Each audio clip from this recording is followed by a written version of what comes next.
What is going on, everybody? Welcome back to the channel. Aftersound here, bringing you Splinterlands content every single day. We also stream right here on this channel as well as on Twitch regularly, so make sure you come by and say hello. This video is also brought to you by My Music, which is available anywhere you stream music under the name Aftersound, and I did release a new song earlier this month called Run, so check it out. Let me know what you think, and I appreciate the support. Okay, guys, we had some major alpha dropped from Cryptomancer in the Land Barons channel, and I wanted to share that with you because I know not everybody has access. Now, keep in mind, this is all TBD. It's not out in an official post yet, but Cryptomancer did share some of the numbers on what wood, stone, and iron production would look like. Now, again, I don't know that this is necessarily like alpha, sorry, let me phrase it this way. I don't know that it's like actionable alpha, because at the end of the day, I think they're trying to make sure that it doesn't matter what type of resource you have. The costs and production associated with each type should be done in a way where, you know, no land is more valuable than the other, at least from the get-go, right? Once the markets start to market, things could look different, which would be great. But at least starting off, everybody's producing grain right now. You don't want to like screw up the system like that. And I think they're trying to be very thoughtful. So let me see if I can do this without reading the entire thing to you, although maybe I will just read it to make it easy. So he says, Land Barons, we have decided the number of production rates for wood, stone, and iron for 1.75. Now the current production rate for grain is 0.02. And what you'll see here that the planned production rates for the new resources, wood is 0.005. Stone is 0.002 and iron is 0.005. Iron is 0.0005. So if my math is correct, I mean, wood is like 1/4 of what grain is. Stone is 1/10. And then I don't know what iron is. Was that 1/4? So maybe 1/40th because we're adding a zero. I don't know, something like that. Yeah, pretty much. So here's the thought behind this. These numbers are much smaller than the grain production rate. Thus, these resources will be far more scarce and limited in quantity than grain. Wood, stone, and iron will also be needed in order to produce SPS and research, in addition to feeding grain to your workers as usual. So this will be an added cost. Keep that in mind. The consumption rates of wood, stone, and iron needed to produce SPS and research will be the same as the rates above. So this is what I was talking about earlier, where it doesn't really matter what the consumption rates are.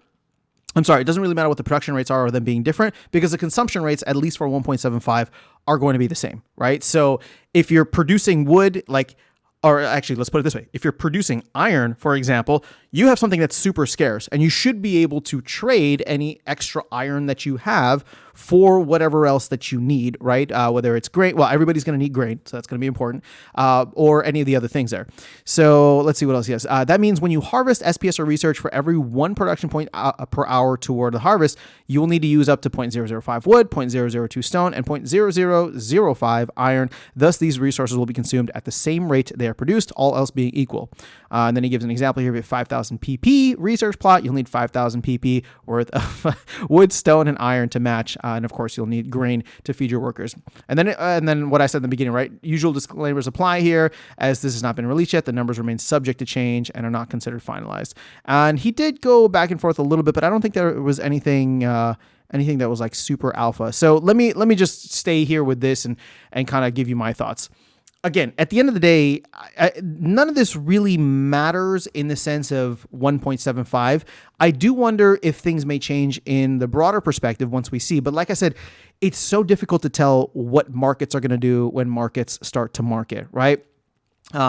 Obviously, the inputs are going to be the same as the outputs. So ideally, you're going to have a situation where it doesn't matter what people are going for. If they're going for SPS or if they're going for research, the same amount of items will be required, right? And in the same quantities. Now, what's interesting is that grain will still be produced at a high clip here, but these added costs will create a little bit more, I think, a surge in grain. And this is not financial advice. I'm not saying go buy a bunch of grain or buy a bunch of grain plots. All I'm saying is that the market is going to find a new way to rebalance once we have all of these different resources in the mix, and we start to see what people end up going for.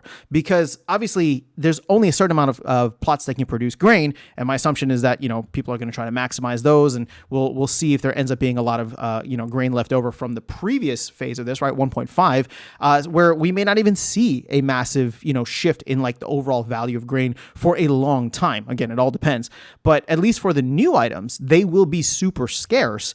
And to me, this is why I'm excited for 1.75. It is going to shake things up because it's going to be like, well, how do people want to go and try to work this, right? If you decide to go for SPS, or if you decide to go for what's that called? Research. Keep in mind that this is going to slow down significantly, right? So one of the things that you have to think about is like, should you be trying to get research as much as you can now? Because it's actually going to become more expensive to get the same amount of research in the future. And then when you think about SPS, it's going to become more expensive to get SPS, but that may be offset by the fact that there will be less people going for that SPS, because we will need some of these other plots to be put online or maybe taken away from SPS in order to go and get the resources needed, like wood, like stone, like iron. This is going to shake up for people who have lots of land. This is going to shake up how they plan everything out, right? How are they going to manage, before it was, I don't want to say easy, but we had spreadsheets upon spreadsheets of people trying to figure out like, am I grain neutral? Am I grain positive? Am I grain negative?